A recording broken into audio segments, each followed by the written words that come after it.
I think this is like one of the most interesting and exciting times for crypto. And the reason why I say that is we've gotten to this point from 2017 up until now, mostly like by us, for us, right? Like all the use cases that crypto came up with, we were also the users of at the same time. And we were able to survive as an industry and build this industry to the point of $3 trillion in crypto market cap. BlackRock's doing Bitcoin ETFs. Like, we've gotten to this point, but we've now gotten to the place where we've created all this infrastructure for on-chain and demand for block space. But I don't think crypto by ourselves can fill all that demand right now. And so I think it's coming at a perfect time for these large incumbents like the Coinbase or Robinhood or a Stride or even Telegram and Ton, where they're actually starting to show basically like how much demand can you actually handle on chain, and effectively the fundamentals and the business case that you can actually have building an on-chain product is going to become a lot more clear now. Hi everyone, welcome to Unchained, your no-hype resource for all things crypto. I'm your host, Laura Shin. Your thoughts on the podcast and Unchained matter to us. Every episode, we feature comments from you all on the show. Here are comments responding to my recent interview with Calvin Hamilton on the Polymarket Zelensky suit saga. On YouTube, Upstanding Citizen 3877 wrote, "First I've heard of it. I looked at pictures from the NATO summit and I would never call it a suit. Ask yourself if you'd wear that to a job interview." Meanwhile, Masubi on YouTube said, "It's a suit. The criteria was met." The saga continues. To have your comment featured, write a review of the podcast overall, or leave a comment on our video on YouTube, Farcaster, or X. Crypto moves fast. It's why Bitwise launched the weekly CIO Memo, a jargon-free summary of what's moving crypto markets, written by one of the best in the business, CIO Matt Hogan. Get up to speed in 5 minutes or less. Check it out at bitwiseinvestments.com/CIO Memo. Carefully consider the extreme risks associated with crypto before investing. Ledn is a leading platform for Bitcoin-backed loans, offering a secure and transparent way to unlock liquidity without selling your Bitcoin. Issuing loans since 2018 and earning over 1,000 Trustpilot reviews. Learn more at ledn.io. All right, so today's topic is Coinbase versus Robinhood and how this competition will play out. Here to discuss are Diogenes Casares, founder of Klyra Protocol, an advisor at Patagon Management, and Ryan Yee, most recently of Coinbase Ventures, and prior to that, CoinFund. Welcome, Dio and Ryan. Thanks for having me. Thanks for having us. So just for full transparency, everyone, Ryan and I are actually related, but we have such a big family that I never actually met him until a few years ago. Now that we've met, when there are big family events, we do talk about crypto, which is really fun. All right, so let's dive into the discussion. Last week, everyone was talking about Robinhood's big moves in crypto, in particular, its new Robinhood chain, plus tokenized stocks. On the same day, Kraken launched tokenized stocks on the Solana blockchain, and a few weeks before that, Coinbase requested from the Securities and Exchange Commission permission to launch tokenized equities. And for a while now, we've kind of seen this trend where, for instance, with like Stripe's acquisitions of Bridge and Privy, there's rumors about, Revolut hiring for additional crypto plans, Stripe as well. We've seen that there's like this big competition brewing in the fintech space over crypto, and it looks like there's going to be a kind of a territory that a number of these different financial companies are competing over. And it looks like the heavyweights to start really are Robinhood and Coinbase. And so that's where we're going to focus our conversation today. I'd like each of you, Dio and Ryan, to give your general opinion on the strengths and weaknesses of each company. Dio, do you want to start? Sure. I mean, they are obviously very different core businesses to an extent. Coinbase is actually an exchange, whereas Robinhood is more so a broker, although a lot of people might argue that Coinbase, to a good extent, is also a broker because they go direct to the customer. And they also have very different kind of client focuses. Robinhood's basically entirely retail, whereas Coinbase has basically everyone from like BlackRock and ETFs as clients to like average people. So I personally think that Robinhood probably has more of a chance, but I mean, we'll see. There's like a lot of reasons why uh, that could be the case or could not be the case. And Ryan, what about you? Sure. Thanks for having me, Laura. Just as a background, by the way, I spent most of my background as a crypto VC and investor. So spent a couple of years as an investor at CoinFund, and then spent a couple of years recently at Coinbase. And so that said, I'm here as an independent voice. Obviously, I work at one of the companies discussed here, but I'm just here to share my thoughts as an observer in this space. Yeah, I think they're just very different companies. Robinhood is an equities first company. They started off as basically offering really great UX for pro and retail traders. And I think more recently, they've added basically crypto trading as a capability into their product suite, specifically for their users, because their users probably want to trade crypto. Whereas Coinbase on the opposite side is a full stack crypto platform, right? Whether you're starting at the custodial level, at the exchange level, or at the broker level. And they offer obviously retail clients, but they also service institutions. And most recently, I think with Base and a lot of the different on-chain efforts starting to go more into the developer segment as well. So I'd argue Coinbase is definitely more the sort of crypto first, crypto only full stack platform. Whereas Robinhood started off more traditionally, I would say, as like a fintech brokerage, starting to offer more crypto products on their platform. All right. So yeah, both of them right now, like in the market, are not that different from each other in the sense that Coinbase has a $91 billion market cap, Robinhood has an $81 billion market cap. So, I do take the point, like they're starting in different places. They're clearly converging though. So let's talk about the first big point in that sphere. So obviously that was big news last week about Robinhood chain, and we've seen that Base has done very well for Coinbase, in terms of like daily active addresses, DeFi TVL, Bridge TVL, like it really scores at the top. Base is the top chain on Ethereum. So I wondered if you could just talk a little bit about how you thought Robinhood chain could or would try to compete with that. I think my understanding of what Robinhood's trying to do is it's much more kind of a Fed chain almost in quotes. Unlike Base, where like obviously in theory, in practice, it's like a sequencer, but in theory, everything, you don't have to do KYC for every single transaction. Not every single wallet is associated with someone. Robinhood seems to very much not want to do that right now. They more so want to use it as a coordination layer and also kind of cook in these KYC systems and much more so kind of use it as a way to tap capital for leverage or for kind of the working capital requirements that they might right now tap into, like a Jeffries, for example. That's kind of how I read what Robin is trying to do. I don't think they're really trying to build something in the same style as Base, if that makes sense. Yeah, I think it's probably better to start from sort of the evolution of these companies of where they were, and that should give a lot of better context, I think, in terms of why they're going on chain and what the strategy is. So, if you take a look at Coinbase, for example, they already offer sort of full stack crypto services for different protocols and issuers.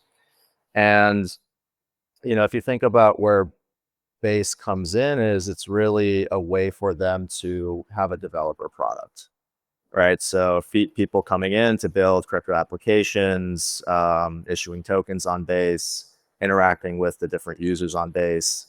And, I think that is going to continue to be sort of a continued focus, but I think there's sort of this question now of like, how do you marry that with the funnel of the Coinbase parent company, right? So how do Coinbase users interact with Base? Are they, accessing new types of financial services, whether it's trading or lending or borrowing and things like that?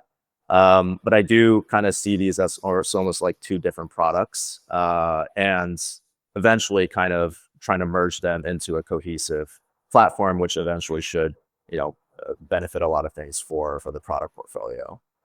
Robinhood's kind of interesting in an opposite way, right? Because I kind of look at them in two different growth avenues. So one is more on the brokerage side, and then one is on the crypto side.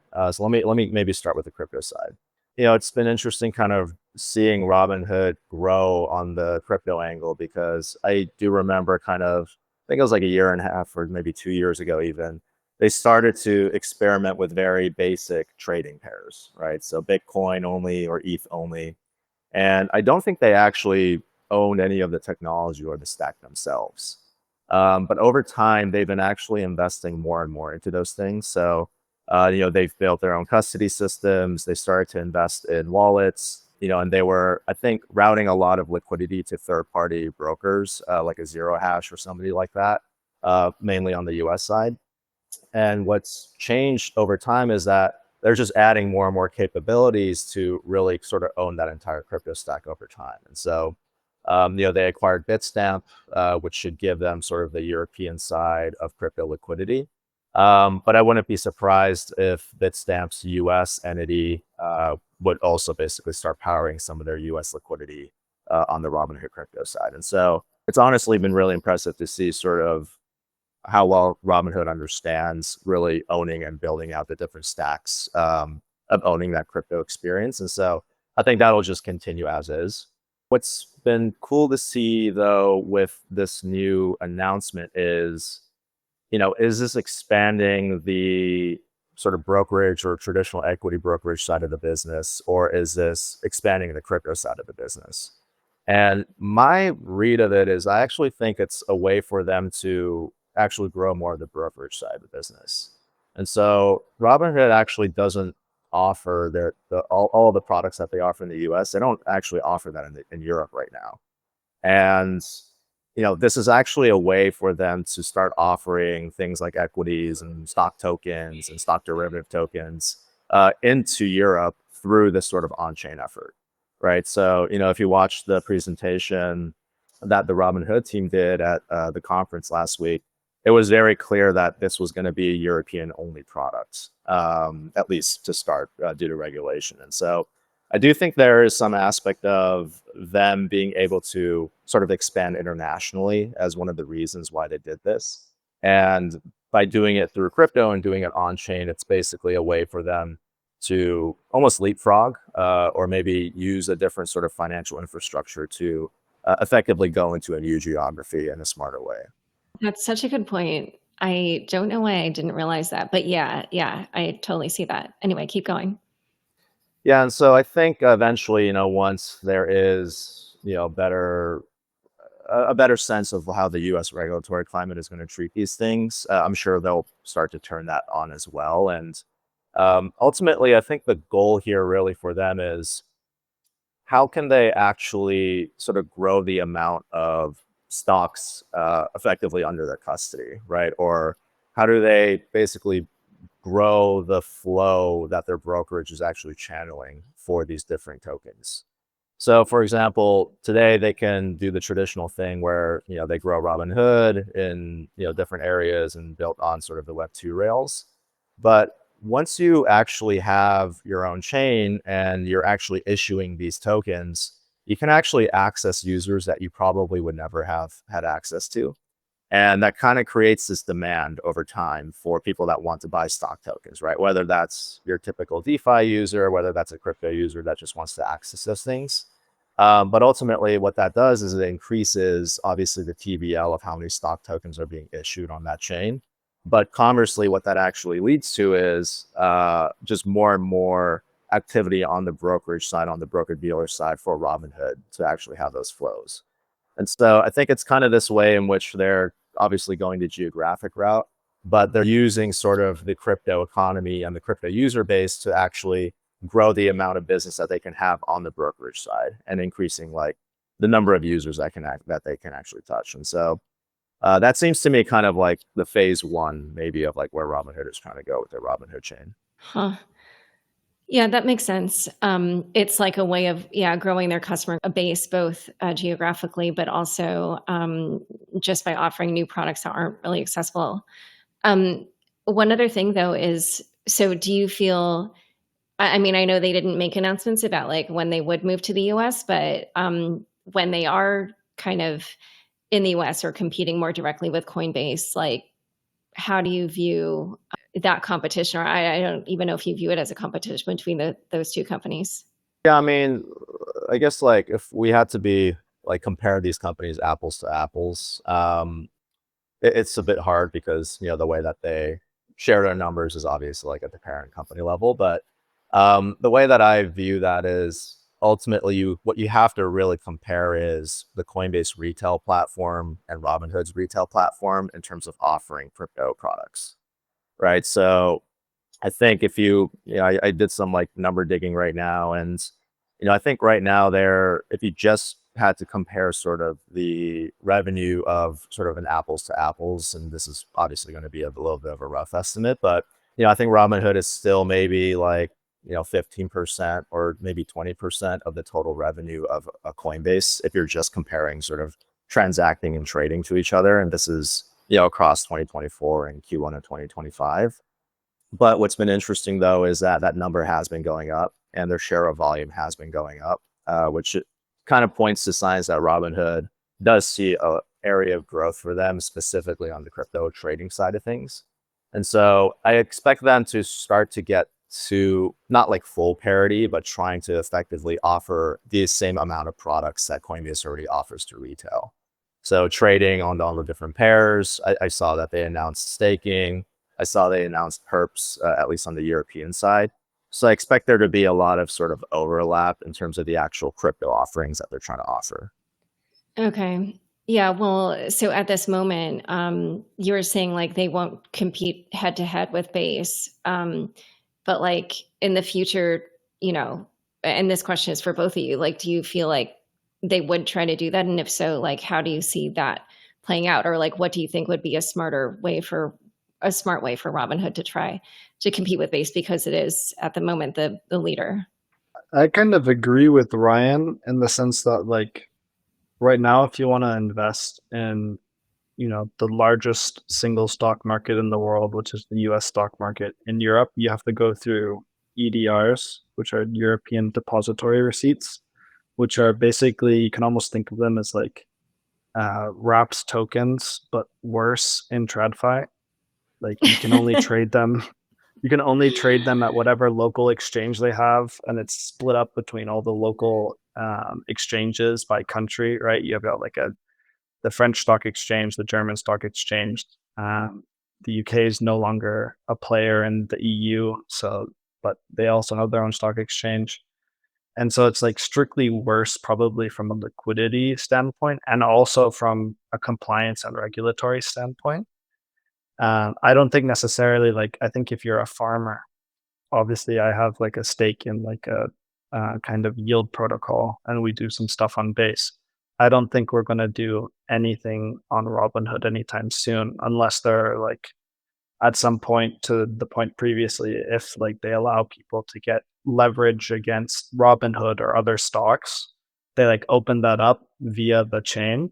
I think that's something interesting because brokerage interest rates can be pretty lucrative. They can oftentimes be like 200 to 400% higher than risk-free rates. And then you could see slight competition there, in that maybe capital that otherwise would have been lent to, people to like morpho on Base for people that are going long BTC and paying an interest rate in USDC, instead goes to Robinhood chain. But I don't think they really right now compete. There would have to be, like the Coinbase aggressively getting into Robinhood's kind of business, or Robinhood getting into Coinbase's business when it comes to Base, for them to be really fighting, I think. Although obviously Coinbase is going to try and push stock trading, so it might be trending that way in the future. Yeah, I think probably looks very similar long term is the feeling. How you get there is going to be very different. But I do think like the way I thought about it is like if you were to like psyop whoever the product leader is, right, at a Robinhood or at a Coinbase, we're like, why are we doing this anyway in the first place? And so, um, I really think maybe it kind of boils down to three things. So one is you can just offer new types of financial services when you have an on-chain strategy. So like Theo said, if you're Base, you can offer things like Bitcoin-backed loans, which is powered by Morpho on Base. And I think they've already originated something like $500 million worth of loans, which is, a decent amount. And I think for Robinhood, obviously, it allows them to effectively kind of operate what would be like an exchange, just like in an on-chain way for their tokenized stocks. But eventually you can imagine that they might start doing some really weird and crazy stuff like, hey, maybe you can borrow and lend by collateralizing your stock tokens. And maybe you can even borrow USDC, or even crazier, like what if you collateralized Apple stock tokens and start to borrow like Bitcoin or ETH or something like that, right? And so I wouldn't be shocked if they went in that direction long term, but ultimately both effectively get a new form of financial services through going on chain. I think the second thing too is it just leads to a growth of assets and assets under custody or assets on their platforms. And so for Coinbase, obviously this helps them grow USDC supply, right? So when you do Bitcoin backed loans on Morpho, you're technically generating USDC. And you effectively can take that anywhere, whether that's back to Coinbase or you can use it on DeFi on Base. And so there's kind of this flywheel effect. And I think there's this interesting outcome where you're actually seeing effectively Coinbase try to make what would be otherwise idle assets more active by putting them on chain. And so they have these things like Wrap Bitcoin or Coinbase Wrap Bitcoin. And I think they also offer like Wrap Sol and Wrap XRP and things like these. And there's a bunch of these now, but I think these are assets that otherwise would have just like sat on like the Coinbase exchange. People are just holding these coins effectively. But now that you have, these different financial services where you can actually make these things more active, now these users are actually, pressing more buttons, like actually transacting and things like that. And on-chain has kind of allowed them to do that. And so I think on the Robinhood side too, obviously, kind of goes back to that analogy of, can you collateralize an Apple stock and take, USDC, and maybe the Robinhood trader will take that USDC back into the Robinhood app and then start investing more, right? And so I think there's kind of that sort of creating leverage effect. Yeah, and then lastly, I think it's just a matter of like, are you accessing users that you never would have gotten otherwise, right? So I think with Base, you can go to the on-chain user, you can go to the DeFi user and actually offer them a product. And also, if you're a new crypto developer, you can build applications on Base. And I know that's an area that obviously Coinbase has products in that they care about. And for Robinhood too, I think for them, they obviously want to be growing geographically, whether that's in Europe or the US. And, I know that they are very clear, like, hey, like on-chain is probably the way for us to do that. And I think the benefits that come with being able to tap into users that are part of that crypto economy are also just going to be net positive for Robinhood as well. So really across those three aspects, new financial services, sort of the growth of assets, and then just accessing users that they never would have gotten. I think those three things are true for both players, right? It's just the way that they're going to be relying on their core competency to really drive the value of all those three vectors it's going to be different in how they do it, but it's still sort of that same rubric for why they're actually wanting to do those things. All right. I did also want to ask, you might have seen there were some rumors on X that Robinhood nearly went with Solana, and then at the last minute, Arbitrum went out.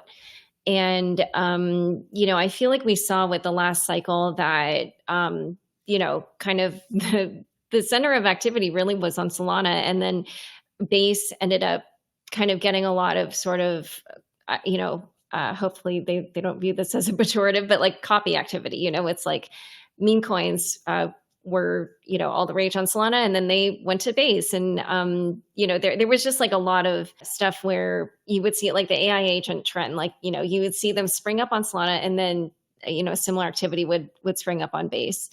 And, it sort of felt like Coinbase maybe had made a certain bet, or, bet is maybe a strong word, I don't know, but, they had aligned themselves with like an EVM world, and then something happened on a different chain. And I just wondered, what you thought of the fact that both of them had gone with EVM L2 chains, and whether or not you think it sort of like backs them into a corner in any way, or how this will affect their ability to compete in this space that a number of companies are converging on.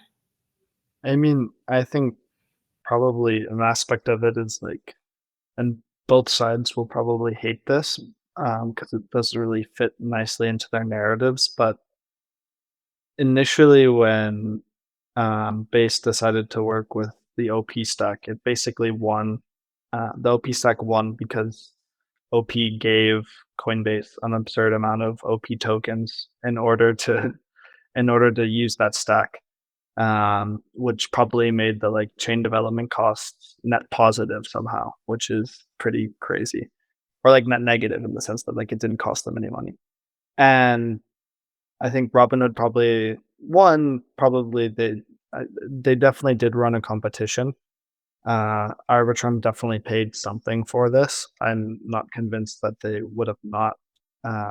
They would have just been given this otherwise. But it's also a lot cleaner to do kind of an ETH2 than it is to do something on Solana, in the sense that the way the Solana kind of MEV ecosystem works is pretty messy. The way it basically works with Base is that all the MEV is functionally internalized by Coinbase themselves, instead of having like these validators that can really mess with how blocks and how prices are streamed, which can also be a very big regulatory issue for these highly regulated companies. So I think that's just kind of the reality right now, is like it's not necessarily even net negative for Ethereum, or like net negative, net positive for Ethereum or Solana. It's just a reflection of like it's a more controlled sandbox that they can use. Yeah. Yeah, we had Stephen Goldfeder on the show last week, and he basically said it turns, cost into a revenue stream. So, Ryan, what's your opinion on this question? There's a lot of different angles. My view is basically, in any of these major ecosystems, you're going to have bottoms up and top down. And bottoms up are, your developer community. What are you guys building? What tokens are popular? What people are using, on a day-to-day, week-to-week, month-to-month basis. But I do think sort of the longer lasting moat that these ecosystems can build is through a relationship with a large corporate partner. Right. And so, I think people forget, but, prior to FTX's implosion, they were very well aligned with Solana, right? They were offering things like USDC support and stablecoin support. Obviously, they were issuing tokens on Solana themselves, and they're basically investing in a lot of things to make that ecosystem, a lot more healthier, I would say, just from like a liquidity perspective. Obviously, that unwound, but I do think there is some truth to the fact that I think Solana wouldn't have gone to where it is right now without some of that support from a sort of top-down corporate player. And so it's been interesting to kind of see that happening within the EVM world with Base and Robinhood. And I think ultimately it's a net positive, because you do need both players to start to bring in a lot more activity and sort of familiarity. But I think the actual sort of effect that this results in is, if you are a company or a corporate company building on one of these chains, now as you're thinking about staffing or hiring, the types of engineers that work at your companies, naturally you start to hire people that are building on the, crypto stack that your company has chosen to build their products on. Right. So if you are a Coinbase or if you're a Robinhood, chances are like you're hiring a Solidity engineer, or you're hiring, somebody that's very familiar with EVM. And I'm sure you still have people that know how to, code an SVM and things like that. But those people are going to be more so focused on supporting what is Solana support within the product, which likely will be like Solana trading, listing Solana tokens, or like supporting Solana staking. And so I think naturally what ends up happening is, if you just look at the composition of the talent in these companies, it will be very skewed towards like, the types of ecosystems that these people are building on. And so I think that I look at EVM and I look at OPSec and Arbitrum, and I think they're all doing great jobs. And it's been great to see sort of the large corporate players to start to adopt them. I'd be curious to see how Solana actually reacts and seeing which type of corporate partners that they try to get to build on top of their chain, because I do think at a certain point there is enough sort of momentum that is created in terms of shared tech stack and shared know-how and things like that, where eventually, I think that starts to actually affect how these companies start to really double down on their efforts in terms of the ecosystems that they start building into. Yeah, actually, one thing is just what you were saying about how these companies, for instance, if they're doing an EVM style chain, they would hire a Solidity engineer. Stephen Goldfeder was saying that Arbitrum has something called Stylus that enables like a Rust engineer, for instance, to, just code up in their language, and then it will be, the smart contract, can be written in multiple other languages. So that widens, I guess, the types of engineers that they would want to hire. So to Dio's point, and what you were saying, Laura, about kind of this idea of your cost becomes your revenue, I think that's a very real and underappreciated development, actually, because prior to things like L2s and OPStack and Arbitrum, it was actually really difficult to launch your own chain, because you either had to do it proof of authority, so you were the only person, or culturally that would be a little bit taboo to do in crypto at that time, or you would actually have to issue a token so that you could do like a proof of stake chain, right? And so I think for these corporates, it's like, okay, well, I'm not ready to take on this cultural heat, or two, I don't want to issue a token because that's a one-way sort of letting the genie out the bottle moment, right, for the corporate to do, and they're not comfortable doing that.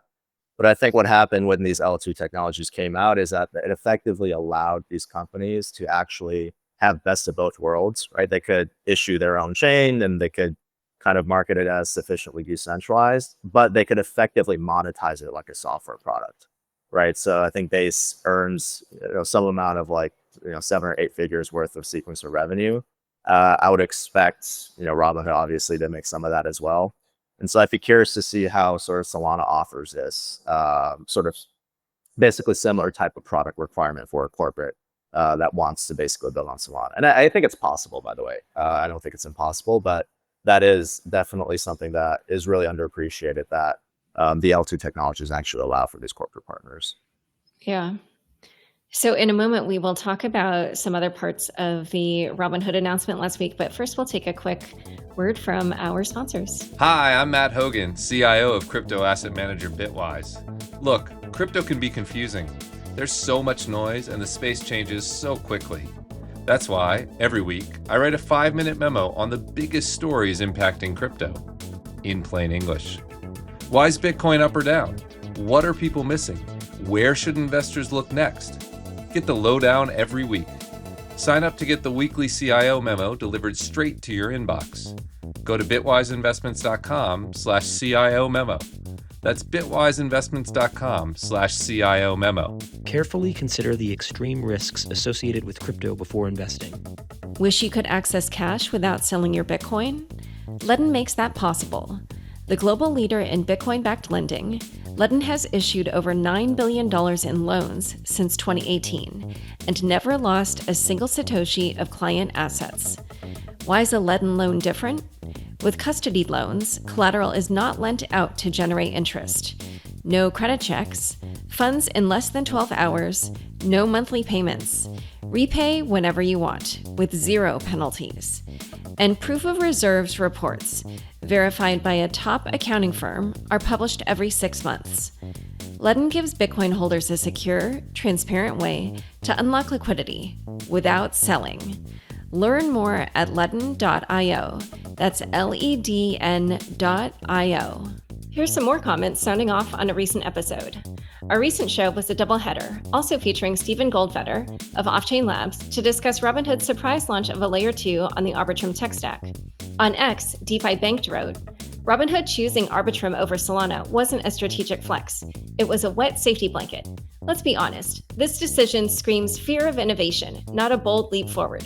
70% of all crypto transactions happen on Solana, not Layer 2s, not rollups. Robinhood chose a stack that keeps them in control, not decentralized. This wasn't a tech-driven decision, it was a TradFi comfort pick. Meanwhile, Lex Sokolin said, technical efficiency plus business purpose. If you want your thoughts shared in the pod, write a review of the podcast overall or leave a comment on our video on YouTube, Farcaster, or X. All right, back to my conversation with Dio and Ryan.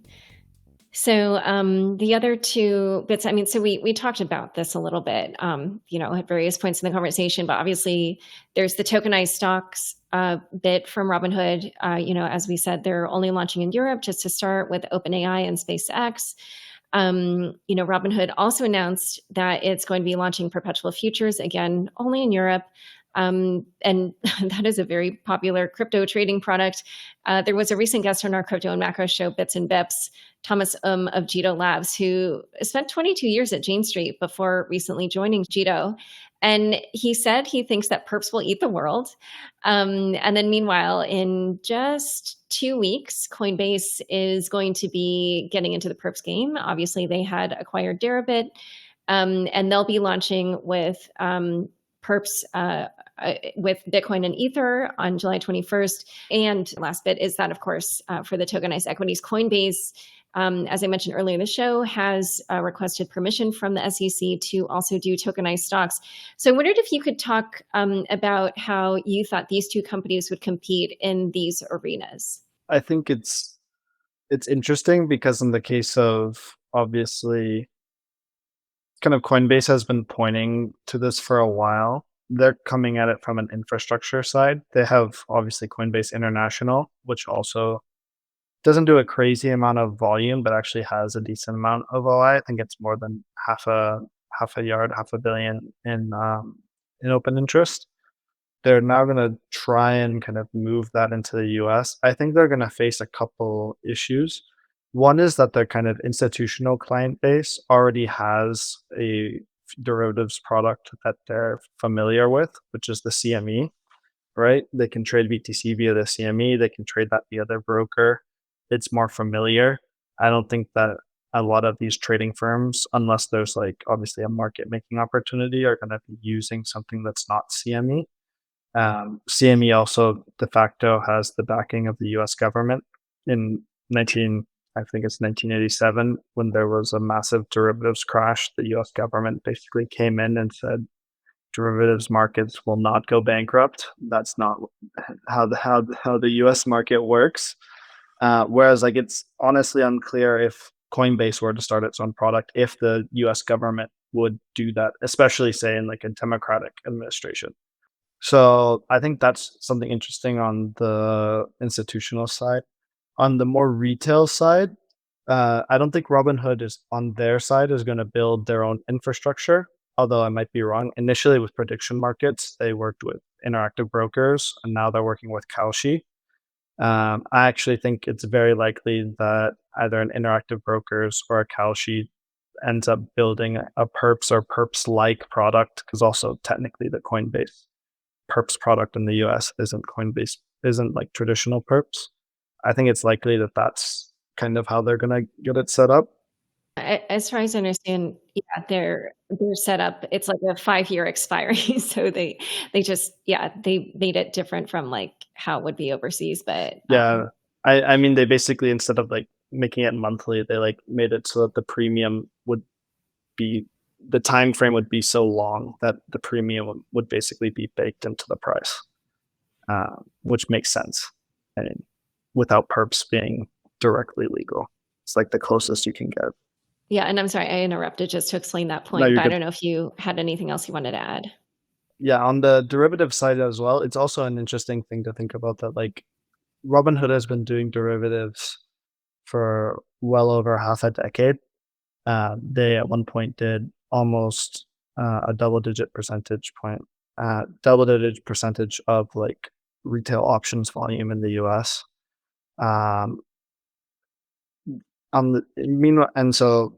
And at one point, almost all of their revenue basically came from derivatives trading. If you look at Coinbase, they have yet to really offer a derivatives product to retail customers. So it's an interesting kind of difference that the two companies have, in the sense that Robinhood crypto business is very new, but also Coinbase's derivatives business is very new and non-US. So they're both in kind of different ways relatively new to the perps market, and both coming in with their own kind of advantages, whether that be on the user side or on the product side. I personally think that it's more important on the user experience side.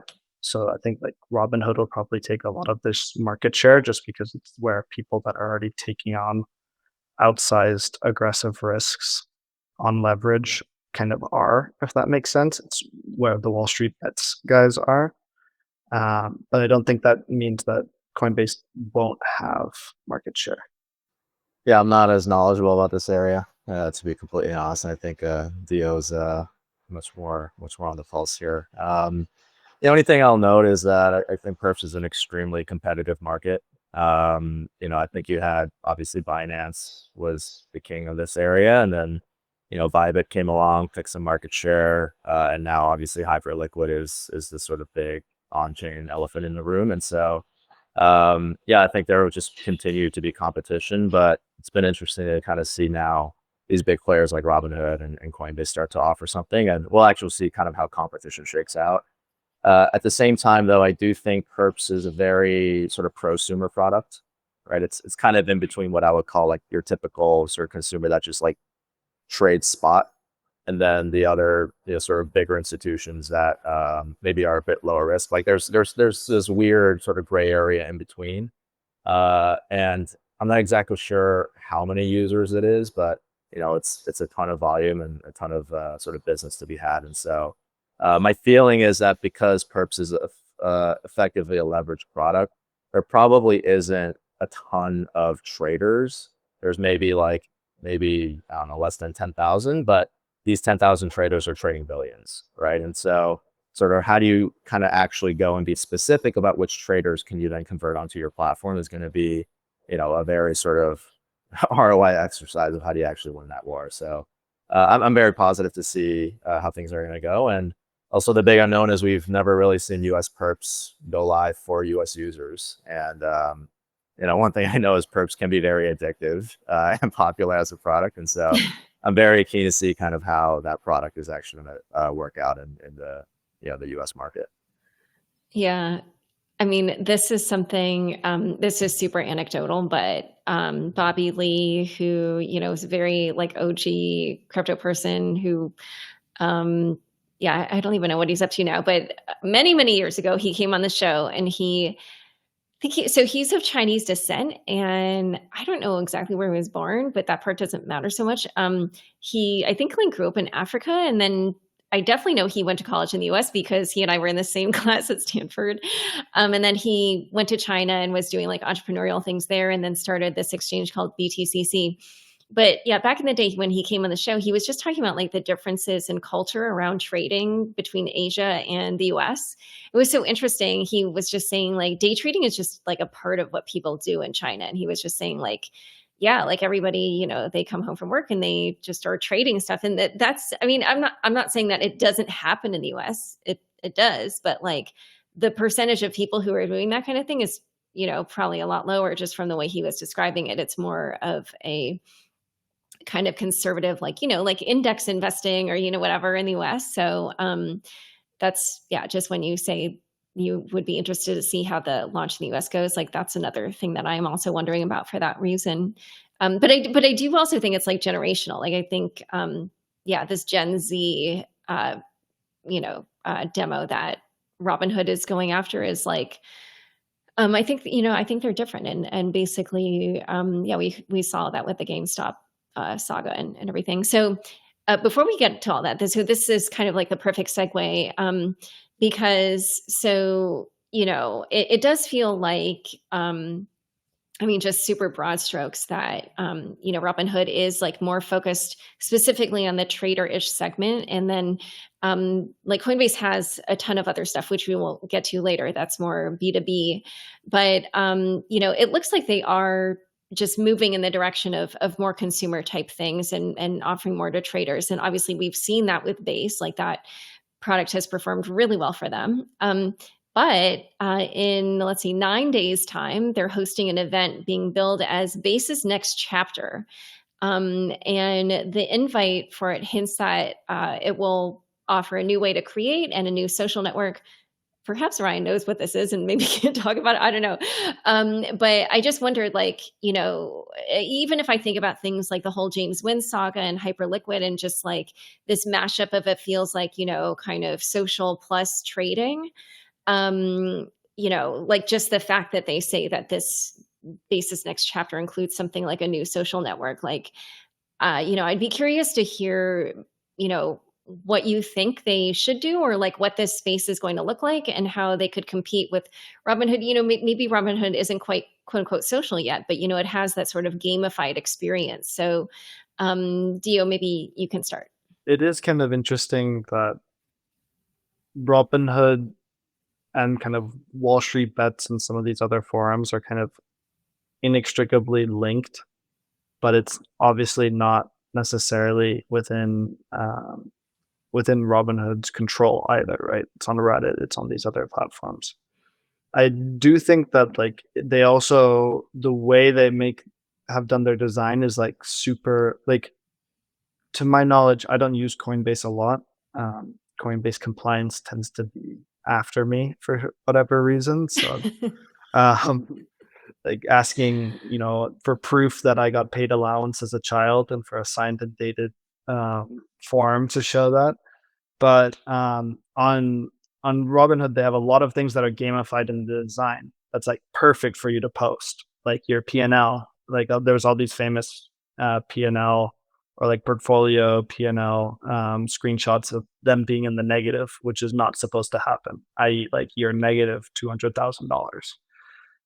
Or like you start at like 100 and then you go to 1 million, and then these are perfectly built to be kind of shared. I think that to an extent, Coinbase has the right idea, and that if they can kind of try and own the social side of that and make it so that these kinds of people can interact more directly with them and still also be social, it makes a lot of sense. I've yet to see any real like company succeed on the social side, like even like Instagram trying to copy Twitter, right? And in theory, they have the user base, and they decided to make threads. It didn't really work. So I think it makes a lot of sense for a lot of reasons. And the social side, like Bybit in Asia, to your point before about how there's a lot more people that use these kinds of trading products in Asia, partially maybe because gambling's illegal in most countries in Asia. So the best thing you can do is, 50x leverage long, bonk, right? But I think like Bybit basically became a thing because they had a really good referral system, which was them kind of trying to hack the social side. So I don't think that either side will like succeed if they try and make their own social product, but I do think that it's actually important how they manage kind of getting people to, not necessarily naturally, but kind of in an unprompted way, pushing their products forward. I think that'll be interesting to see. I think right now, for example, Robinhood kind of has better design for that, and Coinbase is kind of catching up. Yeah, I think like directionally, sort of this intersection of like social and finance is still being figured out, right? Like, and this is not even like a crypto thing. This is like, imagine when you first downloaded Venmo, there's like a social feed, and I was like, why do I need this? So I think there's going to be continued experimentation. I think there are these two large concepts that people think should work out somehow eventually, but up until now, I don't think there's been any sort of breakout way that I've seen it, at least personally. But I think if I had to take a step back, what tends to work, I think, is being extremely specific about the feedback loop that the social aspect has on the financial sort of decision making, right? And so, if you think about a pump.fun, that's an extremely social app, actually. But what is the goal? The goal is to get enough liquidity so like you get out of the bonding curve, right? So there's this kind of like sort of coalescing sort of factor that goes into that social community. The other is like, hey, we run this like, I don't know, trading WeChat group, and we talk about the tokens that, we're going to be investing in, things like that. So there's like a very clear outcome there, right? And so there's the form factor, I think, has to be a way in which there is like a very clear outcome and almost like this gamified aspect of how you actually get to that. And one thing that I found very interesting was actually the announcement of Polymarket integrating with X. And I could actually sort of reason through that in an intuitive way because, I get most of my news from X, and especially the real time stuff.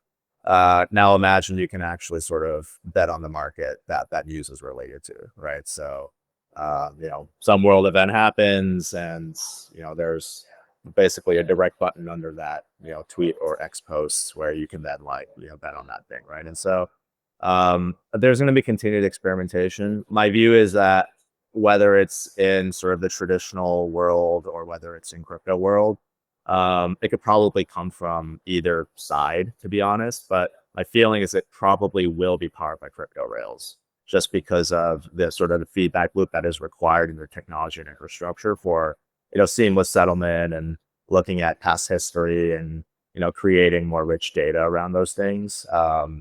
Whether that's going to come from a Coinbase or Robinhood, or whether that's going to come from a Kalshi or somebody else, like it will 100% be built on crypto rails. Is my, at least like the bet that I'm willing to make, that I feel comfortable on, even if I don't know like what the actual sort of social form factor is actually going to be looking like.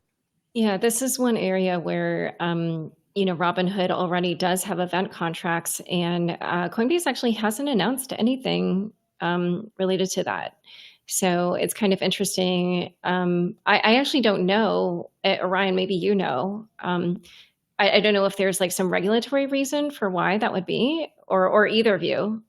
I mean, I think there's different right now. Kalshi, kind of the way Kalshi is different from Polymarket. Polymarket, in theory, can't operate in the US. They just raised from Founders Fund. The objective of that raise was basically to get Peter Thiel on board to fix the fact that they can't operate in the US right now. So that would probably change. Their approach is also very different. Polymarket kind of takes a very direct approach at trying to control the user, basically like control the user and the infrastructure. Kalshi, obviously by working with Robinhood and by working with other people, want to own the infrastructure, but not necessarily the user. So I think it could be an interesting scenario where like the licensing, etc., is just not as interesting for a Coinbase, given that if you compare the volume and the revenue that these companies make to what a Coinbase makes, it's pretty trivial. And for them to be able to just plug into something like a Kalshi, get like 80% of the revenue without having to really do that much, and also knowing that like Kalshi's as a business model isn't really going to compete with them, I think that probably makes more sense than them trying to like build something entirely from scratch. That's kind of my gut feeling. And my gut feeling is also probably it's not as big of a priority for them. It's like Hyperliquid deciding that they don't really want to get the yield on their USDC. There's kind of other issues that they're focusing on. Yeah, I'm not really aware of, the legals and the regulatory, and those are, that's that's probably an episode for a lawyer to talk through. One thing I do find interesting though is there is this interesting dynamic where if you are on chain, you can make the argument of decentralization. And in some ways that allows you effectively to operate more as a protocol and less as like an application in a lot of ways. And I think that that is actually one of the beautiful parts of Onchain, is that as a front end integrator, whether you're a Coinbase or a Robinhood or even like a wallet, like a MetaMask, you actually probably don't have to take as much liability because you're not actually operating the underlying protocol, right? You're effectively just acting as, the connective tissue or the wallet layer or the sort of provisioning the technology, right? To effectively allow users to still use a lot of those products. But in a way that doesn't kind of get you let's say in trouble for actually operating the underlying thing, right? And so I do think there is actually a huge sort of arbitrage in that way for these products to be able to actually still go live and still not have to KYC on the protocol side, but also allow the users that, or the platforms that do own the KYC on the front end to still, letting users to like play on chain, right? Because, if you're front end, you can always make the case, hey, like, I don't really control like what my user does with their wallet or their funds. Like that's their choice. That's what they do. Like I just effectively operate the wallet. And so, I expect that kind of to play out over time as well, to see like what arguments or what line is actually being drawn of like, what is custodial, what's not custodial, and what type of responsibility does that give you basically as the front end, and actually giving that user experience and that the user access to that product. Yeah, one thing that looks like will be a bit of a differentiator in how Coinbase and Robinhood compete generally is it looks like Coinbase just has a lot more B2B offerings. So they just announced this Coinbase Payments service, which is part of that was like linked to the Shopify announcement, and it's basically a stablecoin payment stack designed for commerce platforms. So, it offers merchants like instant 24/7 USDC payments. It's built on Base. It offers them like stablecoin checkout, the API for the merchants to handle like authorization, refunds, et cetera. There's all kinds of like backend type stuff. They also have a similar offering, Coinbase Business, for startups. Then they also have their crypto as a service product, which is for, institutions like banks and brokers and exchanges, and for payment firms, for like custody, brokerage, like, those kinds of players. So, it looks like Robinhood, at this moment, at least on the surface, is more targeted to the retail users. But of course, they have a very different business model, which is the payment for order flow business model. So in that regard, they also have institutions just in a very different way. So I wondered if you could just talk about, where you see them just like diverging generally in their, in the ways that they engage in their crypto activity. I mean, obviously Coinbase, everything they're doing is crypto, but just how do you see that affecting sort of like their overall market cap and the overall health of their business? I mean, I think that with Coinbase, to an extent, you can see this with like almost every major crypto exchange. They do a lot of things that in traditional like if you look at Robinhood's flow of funds, like say I place an order for Apple on Robinhood, that order kind of goes through Robinhood, but then it gets sold to Citadel, and then Citadel might settle it on an exchange, and then or clear, like basically like sell its exposure and not settle.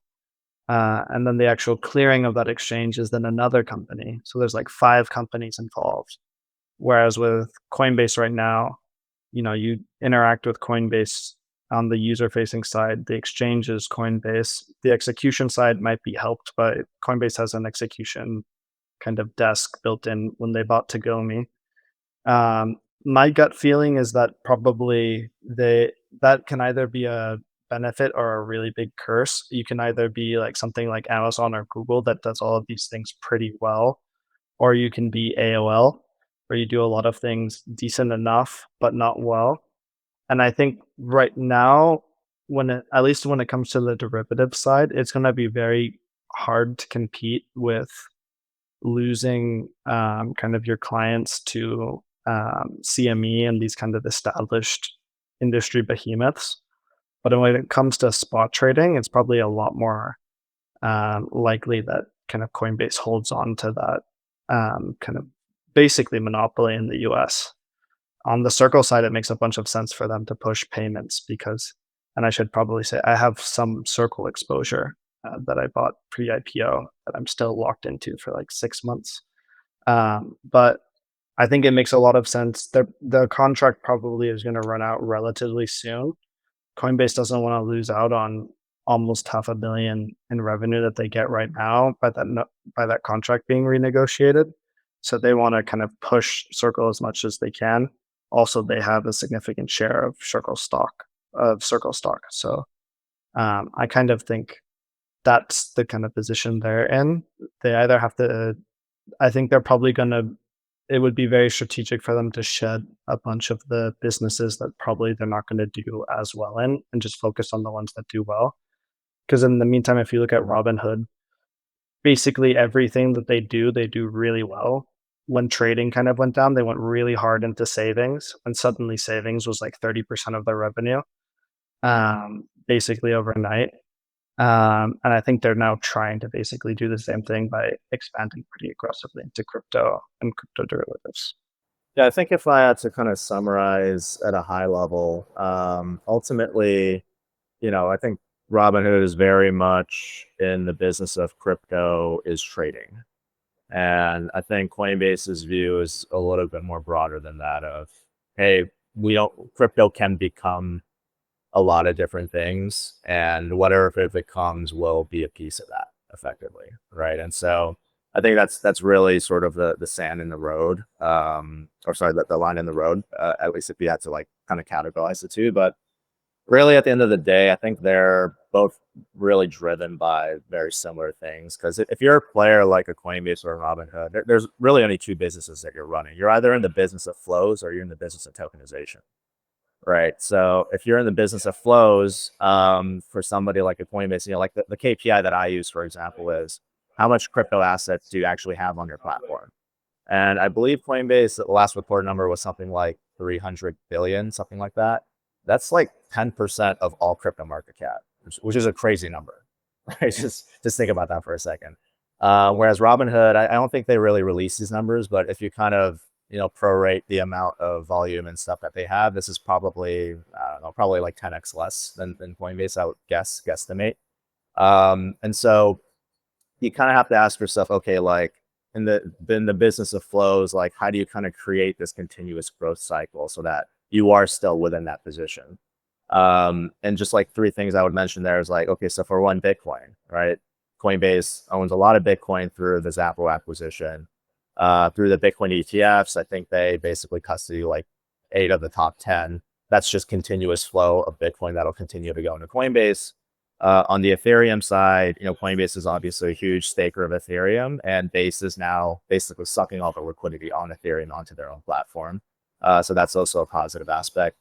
And if you look at everything else, like all the other tokens that Coinbase lists, effectively Coinbase can offer custody and trading services, and they can effectively go to the investors and VCs and the teams that are issuing those tokens, which let's say it's around like 30 to 40% of total token supply, and they can actually offer them a service and get those tokens on their platform, right? So there's a much stronger case for Coinbase, I think, in terms of like actually having leverage and being really upstream in creating that flow. And unsurprisingly, with Robinhood, I think they're relying more so on their existing user base to like get richer off of crypto, but also finding ways to steal sort of custody and coins from other platforms. And I believe in the announcement last week, actually, Robinhood said like, if you deposit like your crypto onto us, like we'll match it with some offer. I haven't read too deeply into it, but that is the shape. They'll give you like an extra 3%. Yeah. Yeah, exactly. And that's them understanding the business of flows, and they need to be in that. Just the last point is on the business of tokenization is actually really important for these companies, because for Coinbase is actually quite simple. It's USDC, right? They're issuing and tokenizing dollars through USDC, and they effectively make revenue on that. But also you have to understand they are in the business of tokenization too when it comes to Base, because if you are issuing tokens on top of Base, that automatically has better compatibility within Coinbase's product suite. And I think they recently announced Bets trading, which effectively would allow, Coinbase users to trade, tokens on chain, and they don't actually have to list those tokens. And those are probably going to be Base tokens, to start. And so I think for Robinhood, they're taking a very similar approach, but for tokenizing stocks, just to bring it back to kind of like the original question, Laura, at the beginning. And so it'll be interesting to see kind of what Robinhood also ends up doing in the business of tokenization. Be very interested to see what they do with stablecoins. Very interested to see like how they start to merge, what they're doing with Robinhood chain and the tokenized stocks, but ultimately how do they mix that with the crypto side of the business and growing the crypto side of the business. And so those are kind of the things that are in my mind. And so I think Coinbase is extremely well positioned already on both of those things. I think Robinhood has a lot of growth left in front of them, but I wouldn't bet against Robinhood doing a good job in terms of really accelerating on both of those fronts as well. Yeah, just speaking about the stablecoin piece, I mean, the fact that more than half of Circle's revenue goes to Coinbase. It's 100. I think it's 100% of everything on USDC, and then 50% of all other USDC, and that's up for renegotiation next year. And so I could imagine Coinbase negotiating better terms even. So Ryan, you just wrote about this. You said that you felt that Coinbase should have acquired Circle. Do you want to talk about that? And I don't know if you looked into Robinhood's USDG. It's like a coin, and they're not the only ones that, it's like a Paxos coin, and there are some other players, but I imagine that they're going to be, going in that direction as well. So yeah, maybe just talk about your piece on why you thought that Coinbase should have bought Circle, and we can talk about how how Robinhood might try to get into the stablecoin game. Yeah, I mean, at a very high level, it's very simple. Number one, USDC is now the second largest revenue driver for Coinbase, and so it's a core product for them, and they need to win there. Two is you're dealing with this other stakeholder, right?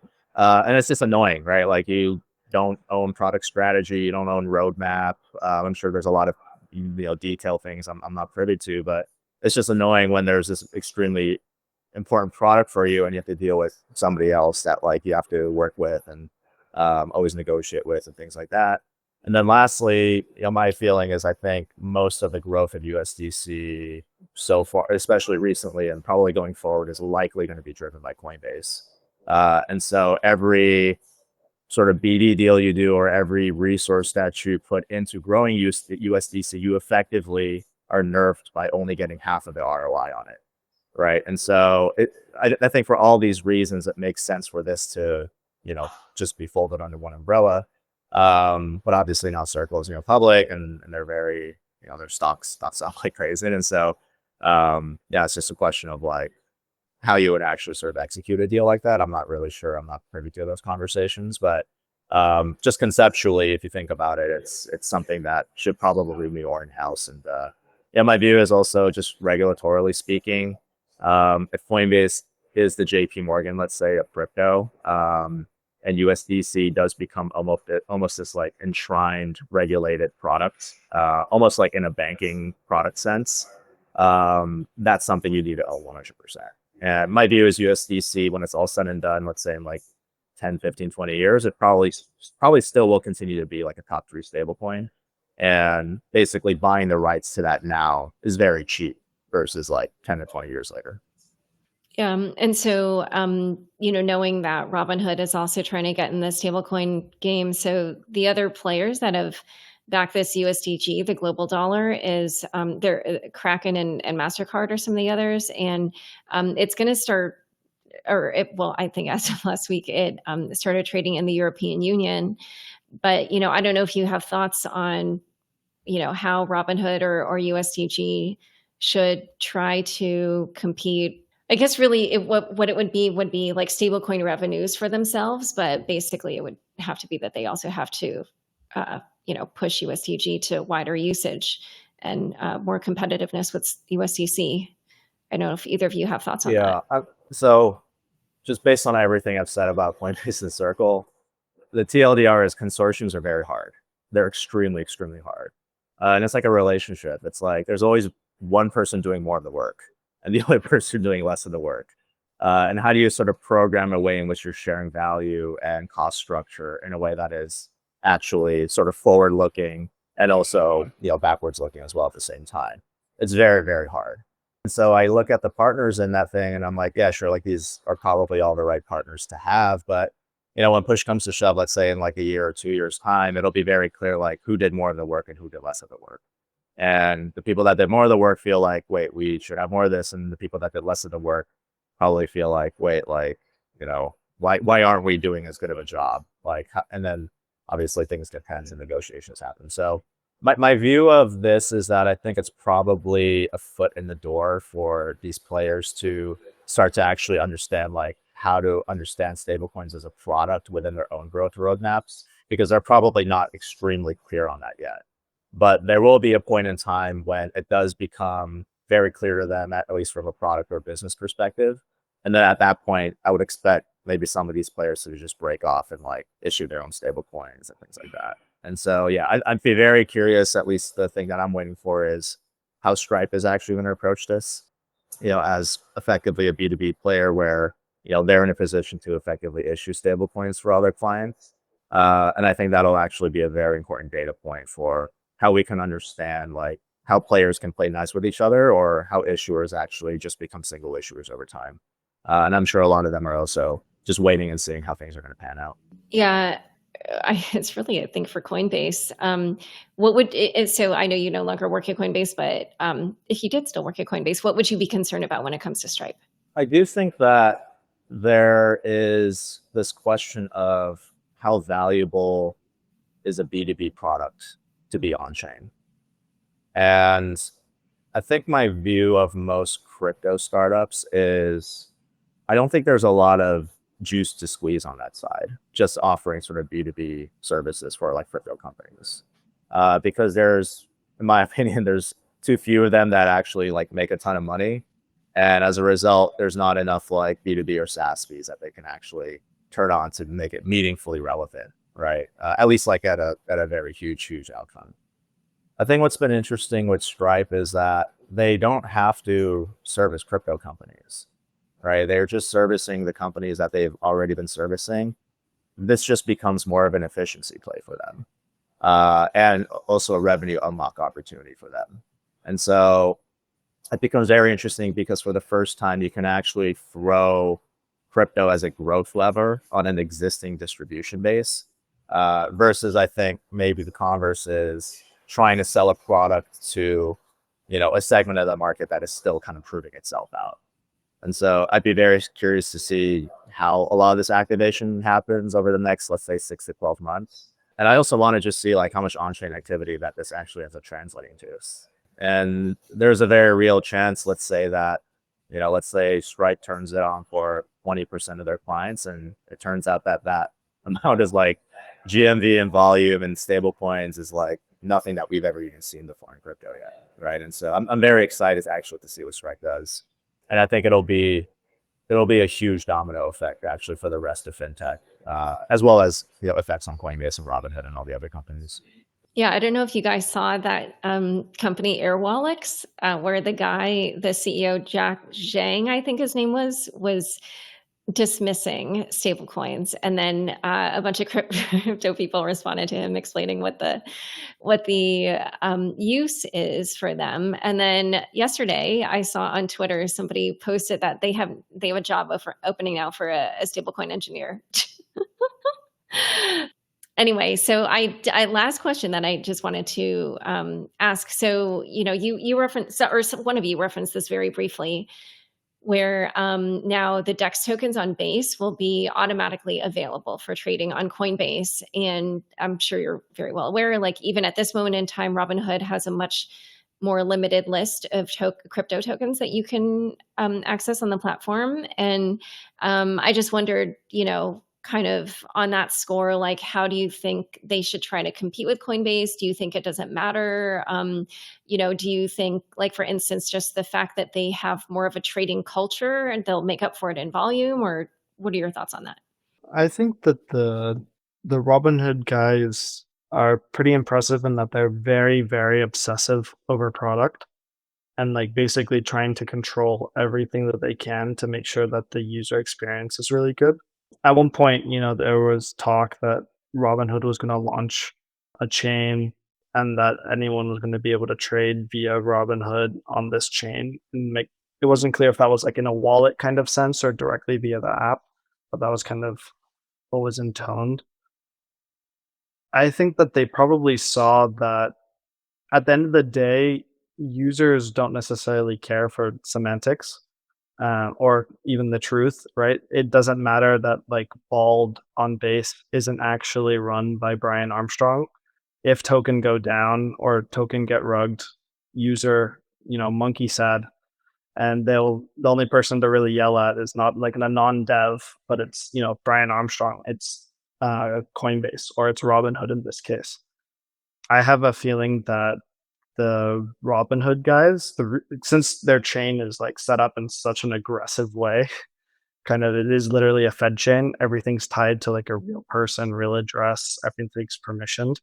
They're kind of trying to avoid these types of just very aggressive pump and dumps and just scams, probably for regulatory reasons, but as well, but more so for the user experience. Because also we even saw it with I think Zora on base where the price started to dump and all of crypto Twitter was basically yelling at Jesse and everyone else on base, kind of blaming them for the price action when obviously Coinbase didn't really have anything to do with the price action. So I think that that's kind of like Coinbase is very much more in the ethos of crypto of like, hey, like probably they'll let a lot of this kind of stuff happen, probably in like a separate or differentiated product. Whereas Robinhood, I think, will much more try and control that. And it'll be interesting to see if, potentially that actually can get users that might be more willing to do riskier things away from Robinhood and towards Coinbase. Or it might have the opposite effect where people just get upset that, they lost money on Coinbase, even though, and something that they felt was supported in quotes by Coinbase, even though it wasn't actually meant to be like that as a product. Yeah, I've thought about this a lot. The way I think about it is there's large cap tokens and there's small cap tokens. And large cap tokens drive most of the volume and revenue. So if you actually go to Coinbase exchange, I think 24-hour volume or 7-day volume, the top 5 pairs contributed like 70% of the volume to the exchange. So if you're a Robinhood and you also list those 5 tokens, you're basically covered, right? Like you're making money on like most of what's happening in crypto anyway. And that is a fact for sure. The question I always have is how valuable is it to be able to monetize in the small cap tokens? And my feeling is if you have a ton of these things, there's a ton of money to be made. And what changed my mind about that was actually Pump.Fund, right? Pump.Fund is in the business of making money on small cap tokens and they've 9-figure run rate. And so as Coinbase, I think now you can get best of both worlds, right? You obviously have large cap tokens that you're trading on your exchange, but if there are any small cap tokens that come onto base, now users can actually, buy those things, and Coinbase benefits either from like a sequence of revenue perspective or even like a broker fee perspective or something like that. And so I think it puts Coinbase in a very great position. But what that assumes is that Base has a healthy ecosystem of small cap tokens and this continuous effect. And as Dio's saying, it sounds like that's still early days and they still need to prove that out. And so if I'm Robinhood, you're probably okay just dealing with large cap tokens for a while. But eventually, I think they'll probably have to ask themselves like, okay, is it worth a bet for us to also create kind of like our own small cap token economy, and how do we play in that area? And so, yeah, it's definitely an assumption on like where you want to play and how much money you think can come from each of those things. But for now, I think both of them are very well covered on a large cap. It's just a question of, how big can small cap become, and when do you actually want to invest to like own that pipeline or own that sort of process. And I think Coinbase is definitely ahead of them in that aspect. All right. Is there anything else I didn't ask about? It doesn't even have to be just about Coinbase and Robinhood, but Ryan, you mentioned X, and CEO Linda Yaccarino did say that they want to try to make it, everything up, and there will be financial components and all that. So I don't know if you have just any other thoughts generally about like this, what looks like to be sort of the next phase of, kind of crypto adoption, basically, the competition in that space. I'm really excited. I think this is like one of the most interesting and exciting times for crypto. And the reason why I say that is we've gotten to this point from 2017 up until now, mostly like by us for us, right? Like all the use cases that crypto came up with, we were also the users of at the same time. And we were able to survive as an industry and build this industry to the point of $3 trillion in crypto market cap. BlackRock's doing Bitcoin ETFs. Like, we've gotten to this point, but we've now gotten to the place where we've created all this infrastructure for on-chain and demand for block space. But I don't think crypto by ourselves can fill all that demand right now. And so I think it's coming at a perfect time for these large incumbents like a Coinbase or a Robinhood or a Stride or even Telegram and Ton, where they're actually starting to show basically like how much demand can you actually handle on chain, and effectively the fundamentals and the business case that you can actually have building an on-chain product is going to become a lot more clear now. And I always like to say, like, since 2017, we've thrown like hundreds of things at the wall, and maybe 5 to 10 of those things have stuck. And now we actually have the privilege of having those 5 to 10 things being turbocharged with distribution by these players that understand the actual benefits that come with that. And so I'm really, really excited. I know there are debates of like centralization, decentralization, and all those things that the community is probably working through right now. But my sense is the next phase of growth will be coming from these incumbents. And I wouldn't be shocked if really this next like bull cycle really starts to get propagated through all the on-chain activity that is coming from these people. So I'm very, very excited actually for this chapter of crypto. I think the Stripe thing is pretty interesting in general. I know on X specifically, I think that it'll take a while. I know at one point there was the ability you could send sats to people in the pre-Elon times. I think that there's a couple issues with that. One, whether I think X is a little bit less reliable than some people would like. I remember editing an article in the actual article form, and I have the article fully done, and then publishing it, and it basically giving like an older version from like 2 days previously, and no matter what I could do, I couldn't change it. And also, there's all the SIM swapping, all the kind of admin abuse and these kinds of things. I think that makes on X's side it pretty hard for people to trust it with your money. But I do think that, like, for example, with Stripe, there's a lot of very interesting things. Actually, literally the other day, we were talking with someone who runs a merchant cash advance business, so basically a lending business in Europe. And they use control over these companies' Stripe accounts, basically, like functionally their revenue to collect these debts. And that's actually a very high interest, very interesting way to potentially make a return on capital that's also competitive enough for crypto markets to the point where you could get pools made, etc. So I think there are going to be interesting situations like that where it's a little bit of a regulatory arb to an extent, because like merchant cash advance is basically a thing in Europe because of the regulations. And there's going to be a lot of companies that basically, like for Stripe, functionally stablecoins let them do a lot of their core business cheaper. Like they're not doing this as like a new kind of business. In reality, it's just a way for them to make their existing infrastructure a lot more efficient.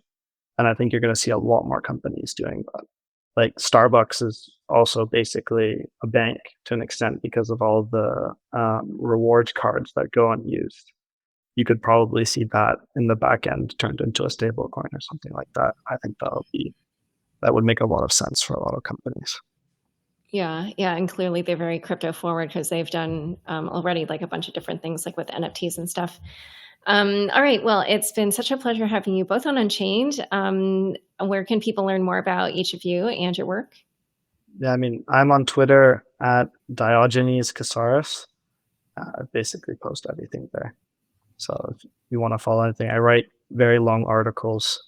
So if you want to fall asleep, I've got plenty of those. Yeah, same. I'm on Twitter at Ryan, Yiryan, and yeah, I've been kind of quiet, but I'll be probably publishing every single article. So you can read Dio and my work and fall asleep to it. So it'll be a good slumber party. All right. Well, thank you both so much for coming on Unchained. Thanks for having us. Thank you. Thanks so much for joining us today. To learn more about Dio, Ryan, and the competition between Coinbase and Robinhood, check out the show notes for this episode. Unchained is produced by me, Laura Shin, with help from Matt Pilchard, Ryan Ivanovich, Pam Majumdar, and Margaret Correa. Thanks for listening.